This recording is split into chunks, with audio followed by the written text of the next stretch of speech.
UP police constable exam चल रहा है। 23 अगस्त, 24 अगस्त, 25 अगस्त, आज फर्स्ट शिफ्ट का एग्जाम हो चुका है। बहुत सारे साथियों के बहुत सारे कमेंट्स आ रहे हैं पेपर को लेकर के कि किसी शिफ्ट का पेपर थोड़ा सा हार्ड आ रहा है, किसी का इजी आ रहा है। बहुत सारे कमेंट है साथियों के, लड़के किस में फंस रहे हैं, किस में दिक्कत आ रही है लड़कों को, लड़कियों को किस चीज में दिक्कत आ रही है, कौन सा सब्जेक्ट है जो लड़कियों को हार्ड लग रहा है, लड़कों को हार्ड लग रहा है। बाकी 60,244 पदों की हम बात करेंगे। री एग्जाम आप सभी का चल रहा है।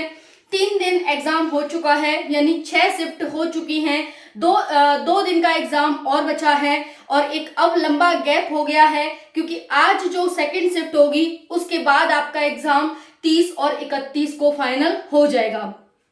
तो बहुत सारी उम्मीद है साथियों को यूपी पुलिस कांस्टेबल री एग्जाम से कि इसमें हमारा अच्छा स्कोर होगा और हम जल्दी ही यूपी पुलिस में सिलेक्ट हो जाएंगे। सभी को उम्मीद होती है साथियों, आप भी फलीभूत होंगे, आपकी ये जो इच्छा है, जो कामना है वो भी फलीभूत होगी। आप जो मार्क्स हैं, साथियों ने मुझे बताए हैं जो मार्क्स कि हमारे इतने इतने मार्क्स बन रहे हैं, तो क्योंकि काफी साथी हैं जो अच्छा कर रहे हैं और काफी ज्यादा साथी हैं जो थोड़ा सा डाउन पर रह रहे हैं क्योंकि पेपर का लेवल थोड़ा सा टिल्ट करके आ रहा है साथियों, थोड़ा मोल्ड कर दिया पेपर को कि डायरेक्ट क्वेश्चन न पूछ करके थोड़ा सा मोल्ड कर रहा है क्वेश्चन को।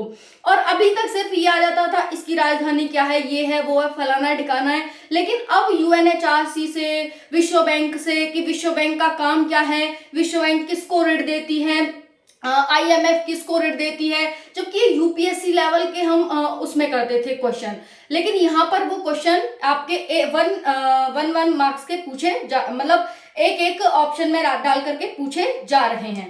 तो चलिए सारी बातें करते हैं। आपके 4 सब्जेक्ट आ रहे हैं पेपर में साथियों। 6 शिफ्ट आपकी हो गई हैं, 4 शिफ्ट और बची हैं, टोटल 10 शिफ्ट में आपका पेपर होना है। ठीक है जी। तो देखिए यहाँ पर जो आपकी साथियों 4 सब्जेक्ट है जिसमें से जीएस की अगर आप बात करें तो जीएस थोड़ी सी परेशान कर रही है साथियों को, क्योंकि जीएस के क्वेश्चन ही हैं जो थोड़े से एक्स्ट्रा लेवल के पूछे जा रहे हैं। ठीक है, जो पुलिस से थोड़ा सा एडवांस लेवल है। तो यहाँ पर जो बच्चे फंस रहे हैं वो थोड़ा सा जीएस में फंस रहे हैं। देखिए यहाँ एक चीज ध्यान रखो, जो फर्स्ट शिफ्ट आ रही है ना साथियों, जैसे 23 की फर्स्ट शिफ्ट, 24 की फर्स्ट शिफ्ट, 25 की फर्स्ट शिफ्ट, वो साथी कह रहे हैं कि भाई फर्स्ट शिफ्ट वाली तो इजी आ रही है, लेकिन जो सेकंड शिफ्ट है ना साथियों वो थोड़ी सी हार्ड आ रही है। लेकिन इसमें नुकसान आपका नहीं होगा। अगर आपकी फर्स्ट शिफ्ट इजी आ रही है और सेकंड शिफ्ट हार्ड आ रही है तो सेकंड वालों को यहाँ पर नॉर्मलाइजेशन में फायदा मिल जाएगा। इस चीज की बिल्कुल परेशान मत होइए। लेकिन सबसे बड़ी बात जो आपको ध्यान रखने योग्य है वो ये है कि आप नेगेटिव मत करना भाई। नेगेटिव आपको बहुत कम करना है क्योंकि फिर नॉर्मलाइजेशन से इफेक्ट पड़ेगा और नॉर्मलाइजेशन से फिर शायद आप दूर हो जाएंगे, उसका लाभ आपको नहीं मिल पाएगा। ठीक है, तो पहली सावधानी आपको यही रखनी है कि नेगेटिव आपको नहीं करना। पहले जो आता है, क्योंकि ऑफलाइन पेपर है, पूरा पेपर एक बार सरसरी निगाहों से देख सकते हैं आप, उसे देख लीजिए। फिर जो सब्जेक्ट आपको इजी लगता है सबसे पहले उस सब्जेक्ट को करिए ताकि आपको मोटिवेशन आए, है ना। और फिर आप आगे जो सेकंड शिफ्ट वाले हैं वो देख सकते हैं कि भाई इस तरह से हमें करना है, उस जिससे कि आपको मोटिवेशन आएगा। और फिर जब हमारा माइंड चलता है, जब मोटिवेशन आता है तो माइंड चलता है, माइंड चलता है तो हम क्वेश्चन को कर पाते हैं। ठीक है, नहीं आते हुए भी कर लेते हैं क्वेश्चन को। तो तुक्का सिर्फ 2 4 या 1 2 तक ही लगाएं या फिर तुक्का नहीं लगाएं, क्योंकि कंपटीशन इस बार तगड़ा है। आप जानते हैं कि दोबारा आपका पेपर हो रहा है और बच्चे हैं साथियों 50 लाख। ठीक है, तो इसलिए आप सभी नेगेटिव जितना हो सके उतने से बचें और जितना आप कर पाए उतना करके आए पेपर को। ठीक है, जीएस थोड़ी सी हार्ड आ रही है, बाकी मैथ इस बार का देखा गया है कि मैथ इतना हार्ड नहीं है जितना पिछली बार आया था। मैथ इस बार इजी आ रहा है। ठीक है जी, तो मैथ इजी आ रहा है और साथी उन्हें कर पा रहे हैं।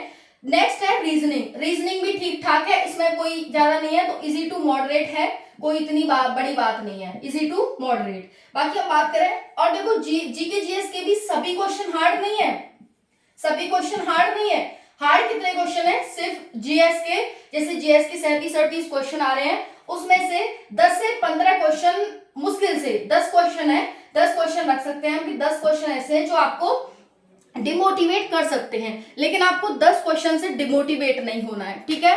हम बताएंगे आपके कितने क्वेश्चन सही हो रहे हैं, तो आपका सिलेक्शन इस बार पक्का है, ठीक है। तो यहाँ पर 10 से 15 क्वेश्चन है साथियों जो आपके थोड़े से हार्ड से लग रहे हैं और जो आपको फंसा सकते हैं। एग्जामिनर का मतलब भी यही, एग्जामिनर का जो उद्देश्य होता है वो भी यही होता है कि आपको 10 से 20 क्वेश्चन, 5 से 10 या 10 से 15 क्वेश्चन ऐसे डाले जाएं जो आपको फंसा सकें। अब देखिए 10 से 15 क्वेश्चन उसी के लिए हार्ड है, सभी के लिए हार्ड नहीं है, उसी के लिए हार्ड है जिसने अच्छे से पढ़ाई नहीं करी है या फिर जीएस को घोट के नहीं पिया है, अच्छे से नहीं पढ़ा है, विश्व की जीएस नहीं पढ़ी है। विश्व से जीएस आ रही है भाई, भारत की भी आ रही है, तो जिसने नहीं पढ़ी है तो उसके लिए यहाँ पर हार्ड हो सकती है, ठीक है ना। बाकी जिसने पढ़ी है उसके लिए 1-2 क्वेश्चन ही हार्ड है, बाकी हार्ड नहीं है। रीजनिंग इजी टू मॉडरेट है। बाकी हिंदी की बात करें तो हिंदी भी ठीक ठाक है, कल मैंने भी देखे सारे क्वेश्चन, बहुत इजी क्वेश्चन है, क्योंकि मुझे तो नॉलेज है तो मैं इस वजह से कह रही हूँ आप सभी को। लेकिन जो साथी बिल्कुल न्यू कमर्स था, जो बिल्कुल न्यू था, तो उसके लिए हो सकता है 10 से 15 क्वेश्चन उसे लगे कि हार्ड है भाई, बाकी इतना सब कुछ हार्ड नहीं था, ये भी इजी टू मॉडरेट ही था, ठीक है। मतलब पेपर ठीक ठाक बन रहा है, ऐसा कुछ वो नहीं है, बस जीएस के कुछ क्वेश्चंस हैं वो जो लेंथी आ रहे हैं, और लेंथी आने में ही बच्चा समझ नहीं पाता कि करना क्या है आखिर, ठीक है। अगर मैं बात करूं साथियों तो आपके देखो जो मार्क्स आ रहे हैं, अब जिसको पढ़ के जाना है, क्या जाना है, देखो आपको जीएसटी अच्छे से पढ़ना है, 3 से 4 क्वेश्चन आपके जीएसटी से सीधे सीधे बन रहे हैं, ठीक है। देखो इतिहास से आपके 3 से 4 क्वेश्चन बन ही रहे हैं, इतिहास से, ठीक है, 3 से 4 क्वेश्चन बन रहे हैं। बाकी अगर हम बात करें साथियों यहाँ पर आपके भूगोल की, तो भूगोल से भी 3 से 4 क्वेश्चन बन ही रहे हैं यहाँ पर। बाकी करंट अफेयर से भी क्वेश्चन आ रहे हैं, 2021 का, 2023 का, 2022 का करंट अफेयर भी आपसे पूछा जा रहा है। और यहाँ पर ये चीजें हो गई। बाकी विश्व की आईएमएफ से और वर्ल्ड बैंक से क्वेश्चन आ रहे हैं, विश्व देशों की राजधानियां आपसे पूछी जा रही हैं, ठीक है। और क्या हो गया साथियों कि भारत में किसका ये राज्य सबसे बड़ा उत्पादक किसका है, या फिर इसका सबसे बड़ा उत्पादक राज्य कौन सा है, ये सारी चीजें आपसे पूछी जा रही हैं। दिनों से क्वेश्चन आ रहे हैं कि विश्व मौसम दिवस की मौसम विज्ञान दिवस कब मनाया जाता है, इत्यादि इत्यादि, ठीक है। तो इस तरह से जीएस आपकी पूछी जा रही है। जीएस को इस तरह से पढ़ेंगे जहां से क्वेश्चन आ रहे हैं। अब साथियों यहां से देख लीजिए 12-15 क्वेश्चन तो यहीं से बन गए, इन 2-3 टॉपिक से ही, ठीक है। तो ये हो गया। बाकी मुगल काल से भी क्वेश्चन है और मॉडर्न से भी क्वेश्चन है। मॉडर्न में कि भाई जो प्रधानमंत्री थे वो उन्होंने कौन सी पुस्तक लिखी है, एक्सेट्रा एक्सेट्रा, ये भी पूछे जा रहे हैं। तो यहाँ पर ये तो बात हो गई। बाकी जो लड़के हैं उनको जीएस जीके हार्ड लग रही है, और जो लड़कियां हैं उन्हें मैथ और जीके जीएस हार्ड लग रही है, ठीक है। बट ऐसा नहीं है सभी को लग रही है, बहुत कम बच्चे हैं जिनको ये हार्ड लग रही है। बाकी जिन्होंने दोबारा से मेहनत करी है तो भाई इस बार पेपर इतना वो नहीं है कि आपको ऐसा लगे कि नहीं भाई हमसे नहीं हो रहा और हम इतने मार्क्स नहीं ला सकते कि जिससे कि पास हो जाए। देखिए एक एनालिसिस करते हैं। यहाँ पर आपका 2 दिन का पेपर बचा हुआ है, 30 और 31 अगस्त का पेपर। अब बात आ रही है हार्ड आएगा या इजी आएगा। देखो हार्ड आए तो आपको नंबर मिल जाएंगे नॉर्मलाइजेशन में, इजी आए तो आप कर देंगे, तो दिक्कत तो कहीं आ नहीं रही बिल्कुल भी। तो इस चीज की टेंशन क्यों लेनी कि कैसा आएगा। तो बस आपको क्या है, मेहनत करनी है कि भाई हम पढ़ाई और करेंगे, बस 4-6 दिन की बात और है, ये और पढ़ाई कर लेंगे, इसी में हमारी लाइफ बन जाएगी। तो टेंशन तो लेने वाली कोई बात ही नहीं है इसमें, ठीक है जी। देखो यहां से साथियों देखें 10% जो बच्चे हैं वो 250 प्लस क्वेश्चन, 250 प्लस मार्क्स ला रहे हैं इजिली, यानी उनके इतने मार्क्स बन रहे हैं 250 प्लस। 10% ही बच्चे हैं ये, क्योंकि ये अब ये कहेंगे कि भाई ये कौन से बच्चे आ गए 10% जो इतने मार्क्स ला रहे हैं। तो ये वो बच्चे हैं जो UPSC, state PCS, SSC, bank, railway इनकी तैयारी कर रहे हैं। तो ये वो बच्चे हैं, ठीक है। बाकी जो यूपी पुलिस की तैयारी कर रहे हैं वो भी है इसमें, ऐसा नहीं है वो नहीं है, लेकिन इसमें कुछ बच्चे ऐसे भी हैं जो यूपीएससी, स्टेट पीसीएस की तैयारी, यानी कहने का मतलब है बड़े बड़े एग्जाम की तैयारी कर रहे हैं, वो इतने मार्क्स बना ले रहे हैं, ठीक है जी। उसके बाद 10% बच्चे हैं जो 210 प्लस पर रह जा रहे हैं। 210 प्लस मार्क्स अच्छे हैं, बहुत बढ़िया हैं। अगर आपके इतने मार्क्स बन रहे हैं तो आप सेफ हैं, ठीक है। ये तो सेफ ही है, बट ऐसा नहीं है सिर्फ इन्हीं बच्चों का सिलेक्शन होगा। फिजिकल में कौन लुढ़केगा, किसका क्या होगा, कुछ नहीं पता है ना। तो अपने ऊपर विश्वास रखें। ये नहीं है कि भाई ये 10% बच्चे हैं तो 50 लाख का 10% तो वैकेंसी तो इन्होंने ही ले ली, है ना, वैसी बात नहीं है। इसमें से बहुत सारे, क्योंकि जो पढ़ने में अच्छा खासा होता है, ऐसा नहीं है वो रनिंग में नहीं होता है, लेकिन बहुत सारे बच्चे हैं जो फिजिकल नहीं कर पाएंगे, फिर इनका नंबर आएगा। ठीक है, तो यहाँ पर 10% जो बच्चे हैं वो 210 प्लस ला रहे हैं, बहुत अच्छे मार्क्स है 210 प्लस। 20% बच्चे हैं जो 190 पर अटक रहे हैं, लेकिन इसमें भी नॉर्मलाइजेशन होकर आपके 200 210 तक हो जाएंगे अगर आपने नेगेटिव कम किए हैं तो। ठीक है, तो चांस इनका हो जाता है। फिर जो 40% है वो 170 से 180 बना रहे हैं। कोई किसी का कुछ नहीं कहा जा सकता कि सिलेक्शन किसका होगा, सिलेक्शन उसका ही होगा जो नेगेटिव कम करेगा और अपने ऊपर विश्वास रखेगा, और कम से कम वो साथियों, अगर मैं बताऊं आपको कितने मार्क्स से सही करके आएगा, तो कम से कम 190 के आसपास उसके मार्क्स होंगे, बन रहे होंगे अभी, तो उसका सिलेक्शन हो जाएगा।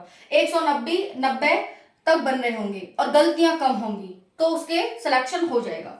ठीक है, 20% बच्चे हैं जो 150 पर ही अटक रहे हैं, ये न्यू बच्चे कह सकते हैं मैंने, जो न्यू बच्चे हैं वो ये हैं। ठीक है, तो यहाँ पर ये था आपका एनालिसिस के UP police constable review 25/8/2024 first shift का।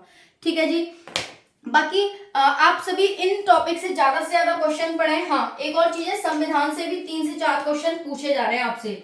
किससे साथियों? संविधान से। तो किसी में आर्टिकल पूछ रहा है कि भाई ये आर्टिकल किससे संबंधित है, किसी में पूछ रहा है कि भाई संप्रभुता का क्या अर्थ है, किसी में कह रहा है कि समानता का मतलब क्या है, तो किसी में कह रहा है कि आपातकाल कौन से अनुच्छेद में है। तो घुमा फिरा के वो 3-4 क्वेश्चन संविधान से बनी रहे आपसे।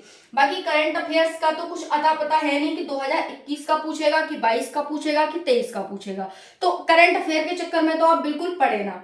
बुक भी पूछ रहा है, 1-2 बुक भी आ रही है आप सभी की जीके जीएस में कि ये पुस्तक किसने लिखी। पुरस्कार भी पूछे जा रहे हैं कि ये खेल से संबंधित कौन सा पुरस्कार है ना, इस तरह से क्वेश्चन वहां से आ रहे हैं। इतिहास से जैसे फर्स्ट शिफ्ट में पूछा गया था कि चीन ने तिब्बत पर आक्रमण कब किया, तो बहुत सारे क्वेश्चन है यहाँ पर जो आ रहे हैं। आप सभी जो स्कोरेबल हैं उनको करके जाएं, बाकी जो रीजनिंग है उसमें अपना स्कोर बनाने की कोशिश करें, मैथ में अपना स्कोर बनाने की कोशिश करें, क्योंकि मैथ के जो लंबे सवाल पिछली बार आए थे या फिर रीजनिंग में जो लंबे सवाल पिछली बार आए थे, इस बार वो सवाल नहीं है और ये आपके लिए एक पॉजिटिव पॉइंट है। ठीक है, तो ये था पूरा एनालिसिस। लड़कों को जीके जीएस और लड़कियों को मैथ और जीके जीएस थोड़ी हार्ड लग रही है, ऐसा रिव्यू में आया है। ठीक है, बाकी कोई कमेंट हो तो, डाउट हो तो कमेंट के माध्यम से पूछ लीजिएगा। धन्यवाद, जय हिंद।